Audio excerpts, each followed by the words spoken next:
Nós estamos conversando nas últimas semanas, e é um tema que está assumindo um espaço importante no debate nacional, que é a questão do pacote anticrime apresentado pelo juiz Sérgio Moro, né?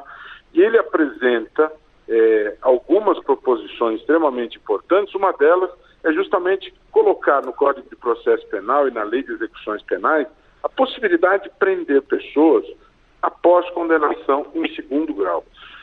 Nessa pesquisa realizada pela AMB, Associação dos Magistrados do Brasil, em que foram ouvidos 4.000 magistrados, incluindo magistrados de tribunais superiores, a pesquisa Quem Somos, a Magistratura que Queremos, nessa pesquisa verifica-se que 80% dos magistrados ouvidos são favoráveis a essa modificação. E não só isso, Sérgio. Além disso, 92,2% dos magistrados de segundo grau são favoráveis à plea bargain, à ampliação dos acordos penais. 89% em primeiro grau, 92,2% em segundo grau. Inclusive, colocando uma questão com a qual eu concordo, de incluir o juiz nas negociações tendentes a construir os acordos. Penso que isso é salutar. O Ministério Público é o detentor da titularidade da ação penal, mas ao lado disso, o juiz ele tem o poder de presidir a instrução, de tomar as iniciativas buscando a conciliação. Então penso que isso se soma, né? A soma dessas prerrogativas de estabelecer, de propor o acordo do Ministério Público, mas também a capacidade importante do juiz de ser um mediador, podem se somar e trazer um resultado importante. Agora, interessante que essa pesquisa, portanto, observando o olhar dos magistrados brasileiros, ela traz uma convergência em relação àquilo que é proposto no pacote anticrime, né? É importante saber qual é a percepção de quem vai na prática exercitar isto, quem vai na prática aplicar aos casos concretos a vontade abstrata da lei, né? Você vê que os números são realmente extremamente importantes, como já dissemos em outras oportunidades, mas sempre é bom lembrar a questão da prisão após condenação em segundo grau.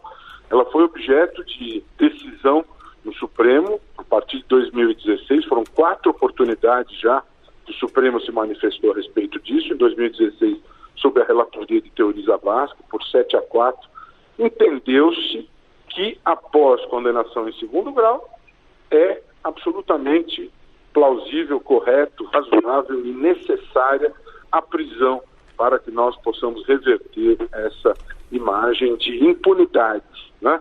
E é interessante frisar que hoje no mundo não há países que aguardam 4 degraus de jurisdição para punir, que é o que alguns sustentam. Isso é absolutamente inadmissível e representa na prática um pacto com a impunidade, né? Nós precisamos ter efetividade da punição para que as pessoas acreditem na justiça, na administração pública, para que as pessoas acreditem na possibilidade de virar esse jogo. Portanto, essa é uma questão importante, parte da interpretação do Supremo, e propõe uma mudança na legislação infraconstitucional, no caso o Código de Processo Penal e a Lei de Execução Penal, para que se ajustem a esta visão.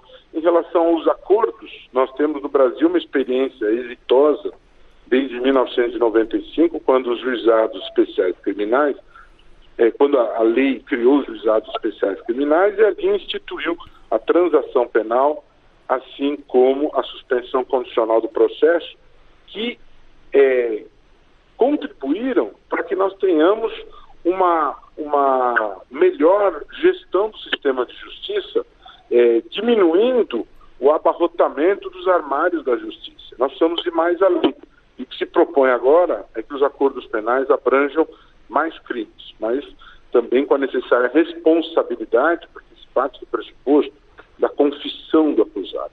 Então tem que se verificar a voluntariedade dessa confissão, se de fato ela está convergindo com as demais provas reunidas pela polícia, Justiça, sob a supervisão do Ministério Público, que, afinal de contas, se o acordo for celebrado, significará que aquela pessoa passa a ter uma sentença condenatória contra si. Então, o Ministério Público, o Judiciário, o acusado, o seu advogado, todos têm que estar muito focados nisso para que não se produza uma injustiça. É uma mudança radical no sistema, mas é uma mudança necessária para que nós possamos otimizar os resultados da justiça. Nos Estados Unidos, 90% dos casos penais são resolvidos através de acordo, né? A ideia é deixar para a justiça aquelas situações em que não há essa convergência, em que é necessário colher provas e, ao final, ter o resultado necessário para que se distribua a justiça adequadamente. Portanto, a pesquisa feita pela ANB, em boa hora, ela confirma, a meu ver, o acesso dessas proposições feitas pelo ministro da Justiça no sentido de avançar na legislação, trazer mais credibilidade ao sistema de justiça e reverter o jogo da impunidade.